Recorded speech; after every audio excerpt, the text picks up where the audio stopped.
ये है वो बालक जिसने मगध नरेश को ललकारा है। और गुप्तचर शत्रु का विवरण भी ठीक से नहीं दे सकते। कहां है वो पर्वतों का बल?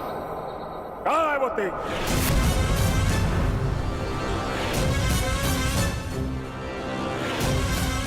जो इस युद्ध में सम्मिलित नहीं है वो यहां से चला जाए, क्योंकि जो इस क्षेत्र में उपस्थित रहेगा उसका शव ही यहां से जाएगा।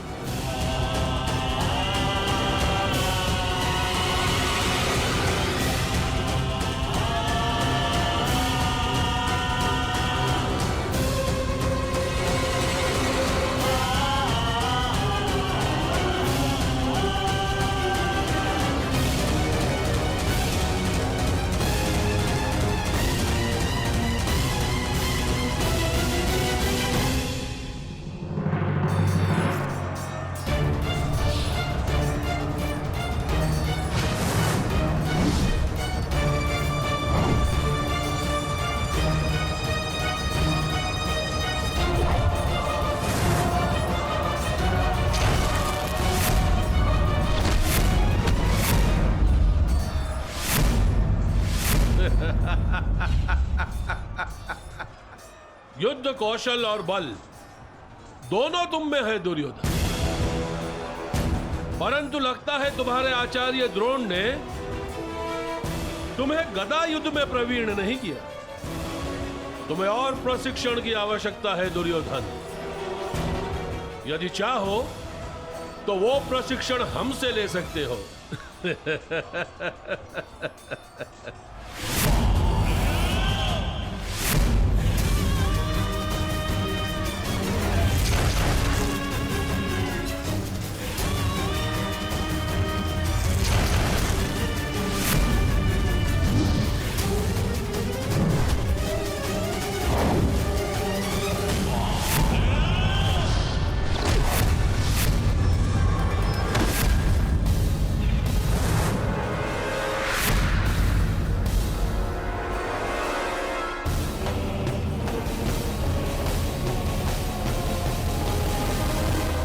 यदि तुम हस्तिनापुर के होने वाले सम्राट हो तो हमें हस्तिनापुर के भविष्य पर दया आती है।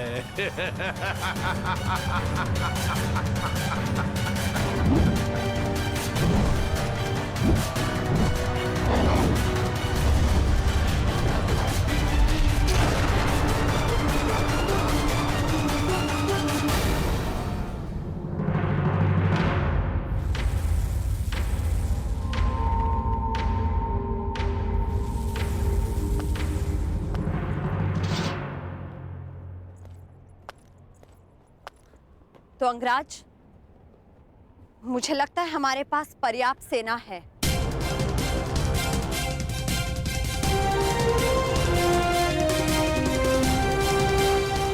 ये मेरा युद्ध है रुशाल। यदि तुम्हें तनिक भी चोट पहुंची तो मैं स्वयं को क्षमा नहीं कर पाऊंगा। अंगराज, आप भूल रहे हैं कि मैं भी अंग की प्रजा हूं और हर परिस्थिति में अपने राजा के साथ हूं।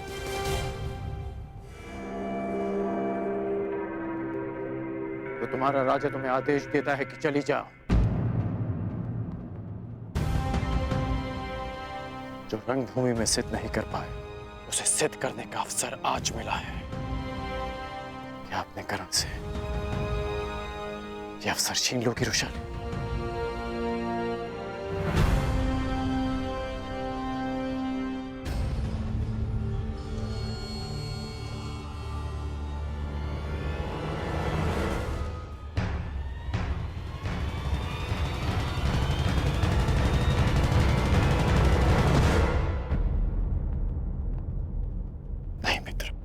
आज आपके हाथ प्रहार नहीं करेंगे,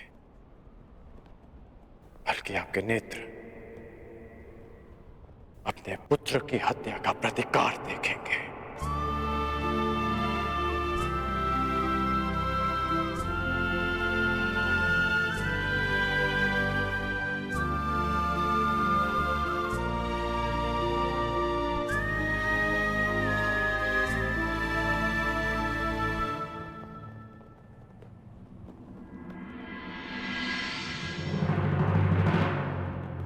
क्या हुआ अंगराज? कहीं भयभीत तो नहीं हो गए?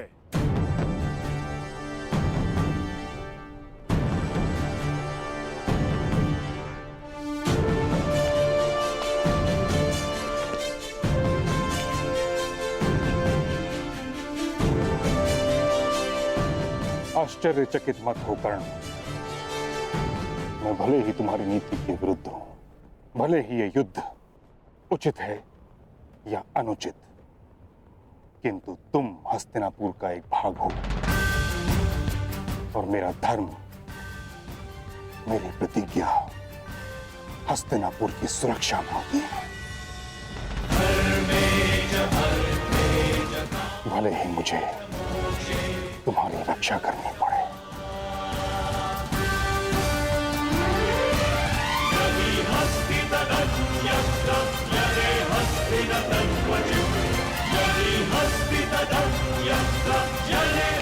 ओ, तो महाबली भीष्म भी प्रत्यंचा चढ़ा रहे हैं।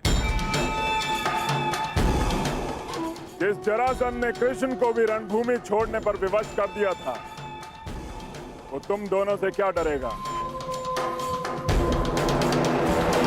प्रतीत होता है कि नियति ने तुम दोनों का अंत एक ही दिन में जरासंध के हाथों लिख दिया।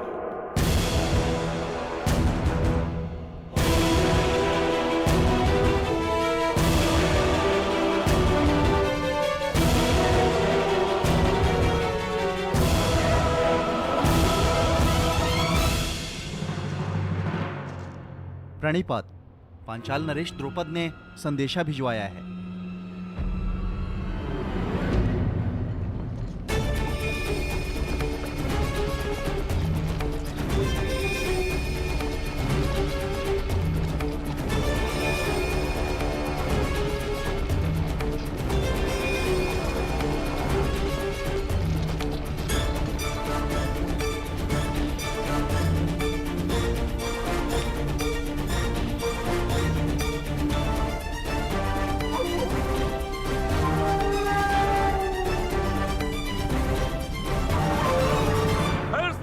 हुए द्रोण, एक ही दिन में दो बार असफल। पहली असफलता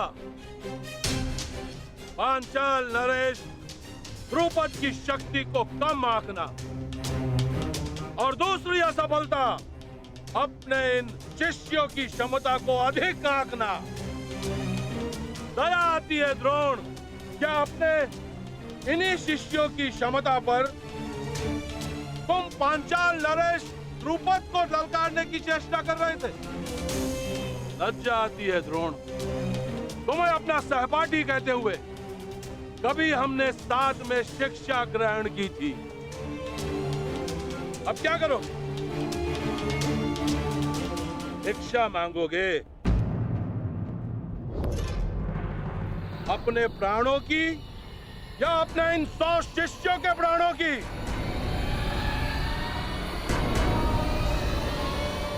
भिक्षा कैसे मांगते हैं ये तो स्मरण होगा ना? या इतने वर्ष राज आश्रम में रहने के पश्चात भिक्षा मांगने में भी असफल रहोगे आचार्य द्रोण?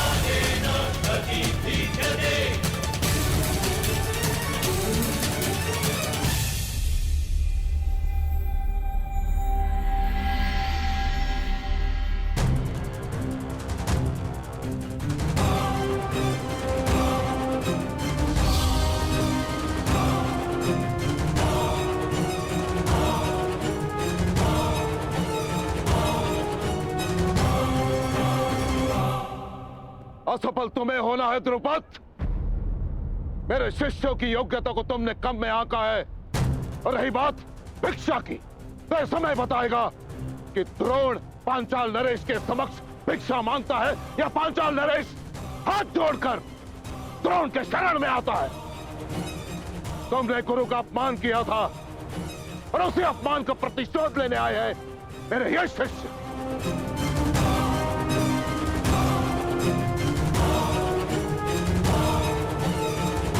तो तुम्हारे तुनीर में अब भी एक बाण शेष है। एक नहीं द्रुपद,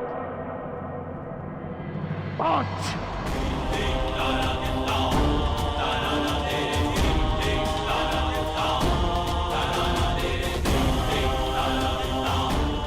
तो चुनौती प्रस्तुत करो।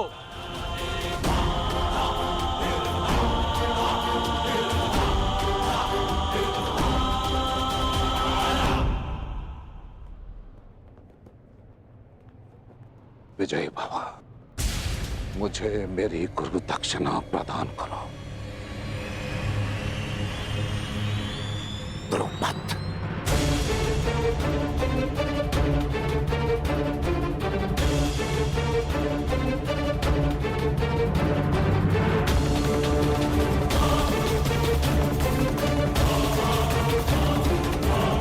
आप इस युद्ध में भाग नहीं लेंगे। मूर्खता मत करो कर्ण। यदि मैंने तुम्हारी सहायता नहीं की तो तुम जरासंध के समक्ष एक पल नहीं टिक पाओगे।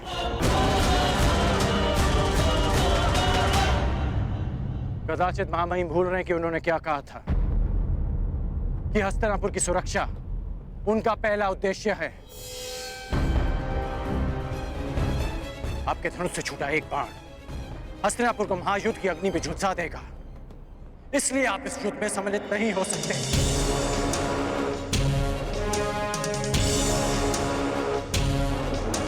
ये युद्ध अंगराज और मगधराज के मध्य है।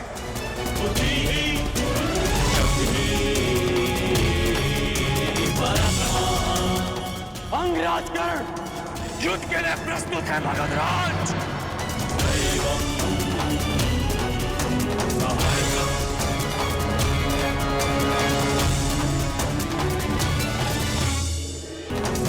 अंगराज कर्ण युद्ध के लिए प्रस्तुत है। मगधराज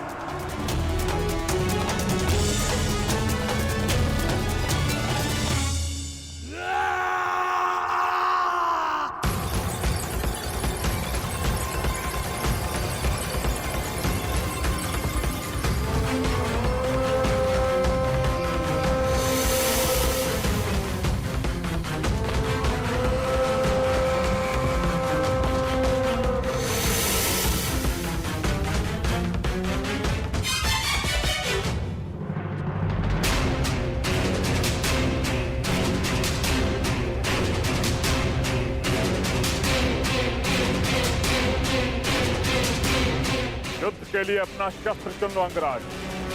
मैं अंक का वासी हूं और आप मगध के। इस नाते आप हमारे अतिथि हुए, इसलिए मैं आपको अवसर देता कि जिस विद्या में आप निपुण हैं उसका प्रयोग आप कर सकते हैं। तुम्हारी दृष्टि में मैं अतिथि हूं, किंतु मेरी दृष्टि में तुम शत्रु होकर और जरासंध अपने शत्रु के सबसे प्रबल पक्ष को ध्वंस करने में विश्वास रखता है। सुना है धनुर्धारी हो तुम, मैं धनुष से ही तुम्हें ललकारूंगा।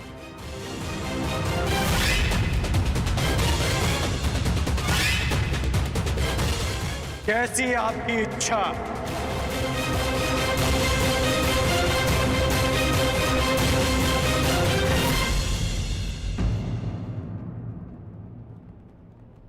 रथ प्रस्तुत है अंगराज।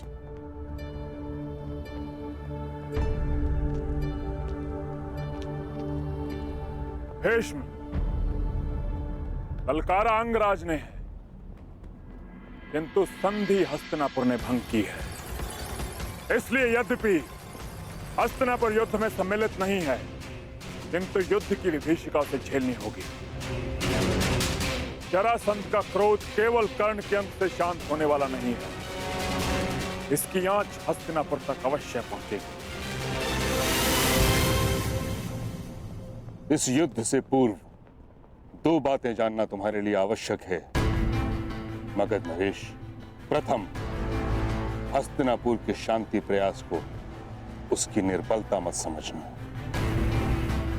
और मेरे मौन को मेरी दुर्बलता मत समझना। हस्तिनापुर की भीति और भीष्म के बाणों का बल अब भी वही है। दूसरी बात, यदि भीष्म ने तुम्हारा बल देखा है तो कर्ण का कौशल भी। इस योद्धा को बालक समझना तुम्हारे जीवन की बहुत बड़ी भूल सिद्ध होगी। कदाचित यह युद्ध तुम्हारी प्रथम पराजय लेकर आए या कदाचित तुम्हारे लिए दुर्गम विजय पथ।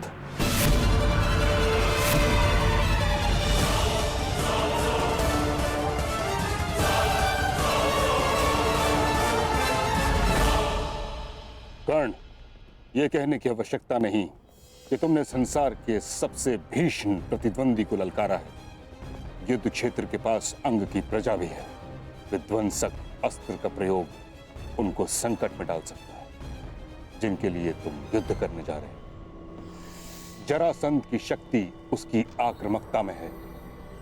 उसे अवसर मत देना कि वो तुम पर वार कर सके। प्रारंभ से ही मुझे मगध नरेश को पीछे हटाना है।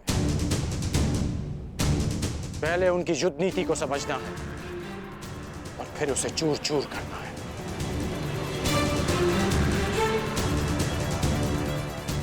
आप भूल रहे हैं मामहीम कि हम दोनों एक ही गुरु के शिष्य हैं। मुझे स्मरण है कर्ण, और तुम भी स्मरण रखना कि ये कोई रंग भूमि नहीं, वास्तविक युद्ध भूमि है। और तुम्हारे समक्ष कोई राजकुमार नहीं, संसार का सबसे विकट प्रतिद्वंदी खड़ा है। मेरा लक्ष्य केवल परिवर्तन है मामहीम। मेरा केवल एक ही शत्रु है, अन्याय, जो हर बार नए रूप में आता है। रंगभूमि में राजकुमार बनकर और युद्ध भूमि में मगध नरेश बनकर। परंतु ये राधेकर्ण जीते जी इस अन्याय से कभी हार नहीं मानेगा। ईश्वर करे तुम्हें विजय प्राप्त हो कर्ण। यदि तुम पराजित हुए तो मुझे स्वयं को युद्ध में सम्मिलित करना हो, जिसका अर्थ है हस्तिनापुर को युद्ध की अग्नि में झोंकना। तुम्हारे मित्र दुर्योधन ने तुम पर विश्वास किया है, उसकी परीक्षा में खरे उतरना है तुम्हें कर्ण। मैं वचन देता हूं मामहीम कि अपने मित्र के विश्वास की लाज रखूंगा, परंतु आपको भी वचन देना होगा कि आप मेरे कहे बिना इस युद्ध में सम्मिलित नहीं होंगे। तुम करना क्या चाहते हो कर्ण? ये युद्ध केवल अंगराज और मगध नरेश के मध्य नहीं, ये युद्ध अंग की प्रजा का, उनके भीतर छिपे भय से भी है। और भय के अंधकार में सोई अंग की प्रजा को मैं जगाना चाहता हूं। इसलिए आपसे वचन चाहिए कि जब तक मैं ना कहूं आप अपना धनुष नहीं उठाएंगे। मेरा आशीष है कर्ण, विजयी वही हो जो अधिक श्रेष्ठ हो।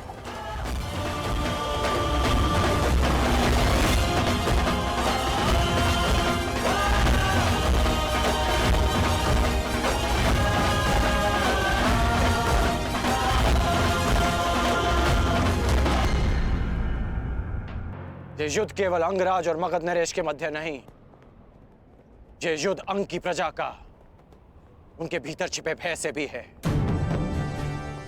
और भय के अंधकार में सोई अंग की प्रजा को मैं जगाना चाहता हूं।